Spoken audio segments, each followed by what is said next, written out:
Hi, I am Professor Amitabh Banerjee, author of COVID-19 Pandemic, A Third Eye. I will be discussing chapter 13. The title of this chapter is War Against COVID, No Real Winners Here. Draconian measures cause death in the developing world to prolong lives in the developed world.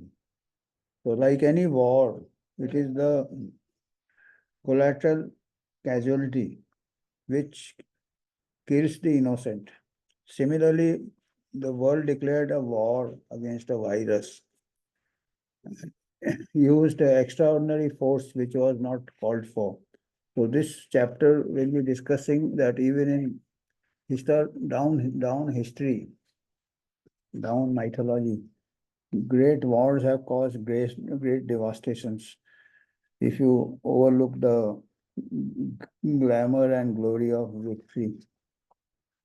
To prevent a bigger disaster than COVID-19, the world should have called off its Till We Win war against the novel coronavirus.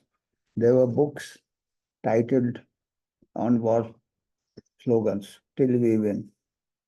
Ashoka felt remorse and intense personal anguish after winning the Kalinga War when he saw the deaths and devastations in the aftermath of the war. Ashoka the Great, we have. um, Similarly, the Chinese warrior philosopher Sun Tzu advised he who wishes to fight must first count the cost. When you engage in actual fighting, if victory is long in coming, the men's weapons will grow dull and their ardor will be dampened. If you lay siege to a town, you will exhaust your strength. He goes on to say, is the wise leader's plans, considerations of advantages and disadvantages will be blended together. Ancient wisdoms, both ancient wisdom and modern science, both were ignored during this pandemic. In Mahabharata, the victory in war for the Pandavas turned to desolation and despair when they witnessed the field of glory turn into a field of the dead and dying. In declaring a war on COVID, the world bit off more than it could chew. Hasty decisions taken under panic did not weigh the death and desolation from collateral harm. The worst affected were people in the low income countries. Heavy handed COVID 19 control measures are not egalitarian. According to a paper in Lancet by Broadbent and colleagues, the costs fall on the global poor. Draconian measures cause deaths in the developing world to prolong lives in the developed world, the authors concluded. This social distance between the rich and poor is far greater than the physical distance needed for COVID appropriate behavior. This social distance can decide life or death for the poor. The war against COVID-19 had devastating impact on livelihoods which threatened to jeopardize overall health of the majority of world citizens. The negative impact on public health will be far more than any modest impact towards control of the novel coronavirus.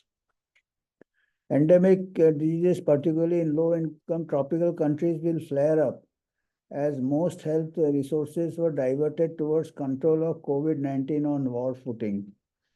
India went for the largest and most complete lockdown in the world. An estimated 10 million migrant workers returned to their villages, many on foot, some on bicycles. Poverty, unemployment, and destitution were the fallout of such a drastic and hasty decision. No fancy mathematical models were required to predict that we were facing a devastating social and economic disruption. An estimated 400 million people are at risk of falling into poverty. In the 1962 war against China, our military inadequacies were exposed. In the current war against the Chinese China originated novel coronavirus, inadequacies in our public health infrastructure were laid bare. care of non-COVID cases, which cause many times more deaths than COVID-19 suffered. This was due to overwhelmed health services and reduced utilization. Even patients with serious non-COVID condition fear to visit hospital out of fear of catching COVID. Recent estimates put a far higher number of excess deaths in India during the pandemic, implying that the deaths from COVID-19 are being underreported. But who is counting the other deaths? However, given the prevailing warlike environment with curfews more stringent than even during wartime, a large proportion of these excess deaths could have been due to non-COVID conditions. During war, there is noise and heat and dust, along with propaganda obfuscating the true facts and figures. Dissent is not entertained or censored to win the war. Similar warlike strategies were used by world governments in this pandemic. Medical, paramedical, and frontline workers turned into corona warriors. Being the foot soldiers in this war, they bore the brunt while cheered with banging of thalis and lighting of diyas. They faced stigma in society out of fear of contagion. This had a toll on their mental health, and many suffered burnout. Some contracted and succumbed to the infection, being exposed to high viral load in overcrowded hospitals. They unnecessarily overcrowded hospitals with asymptomatic cases, and there were many fear and phobia and panic, and many succumbed. Most things went on war footing except for one curious exception. Medical students were sent home. Medical teaching went online, distancing the medical students from real world patients.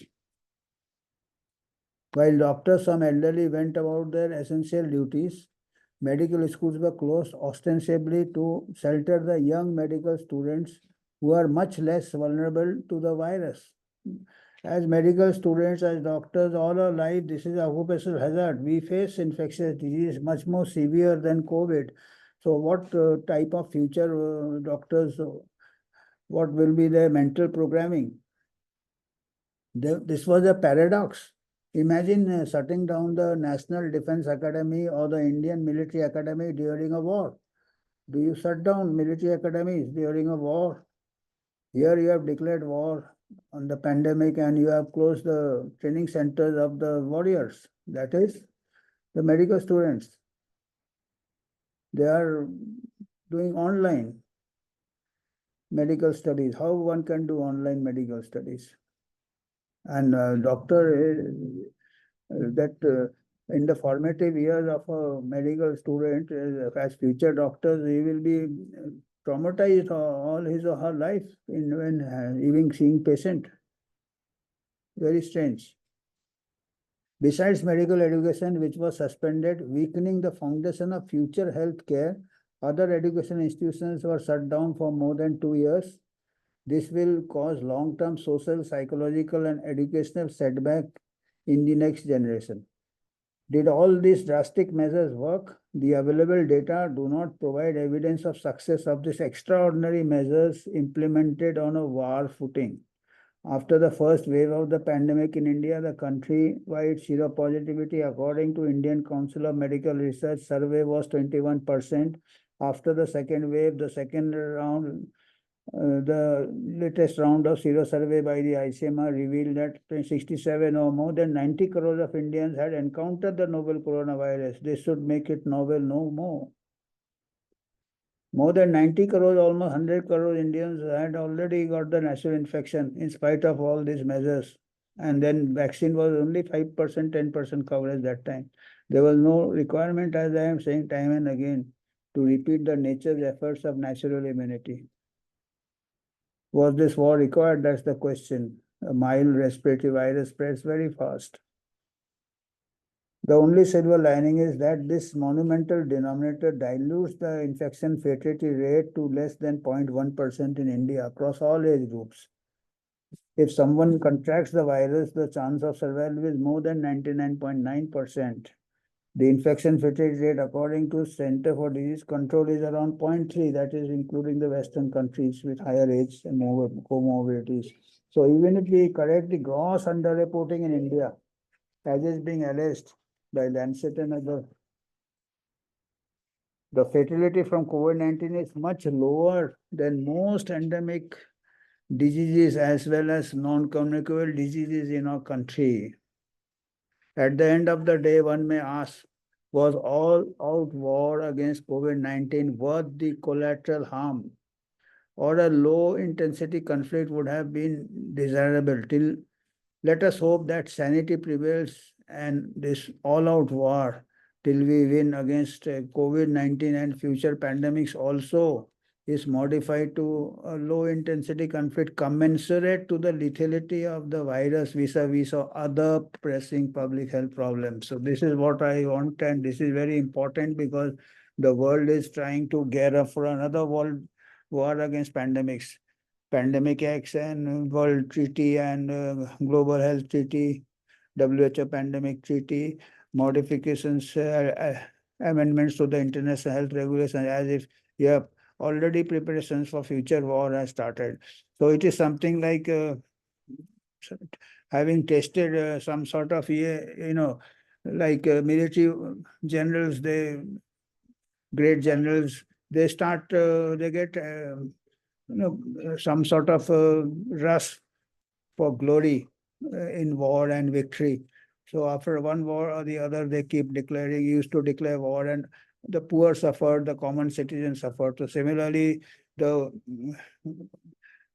governments and the great organizations like the WHO and other, they are getting into a war mode and trying to again start the saber rattling, as one would say, for a future pandemic and a future war. So all of us should be questioning our elected representatives or politicians or policymakers or scientists to first go by evidence, not like a blindly rushing in a war like a blind attack. So, which is never, even in the conventional wars also, nobody wins in war. That is the message, rather from ancient history or even in modern history. Thank you. I have to convey this only today. Thank you.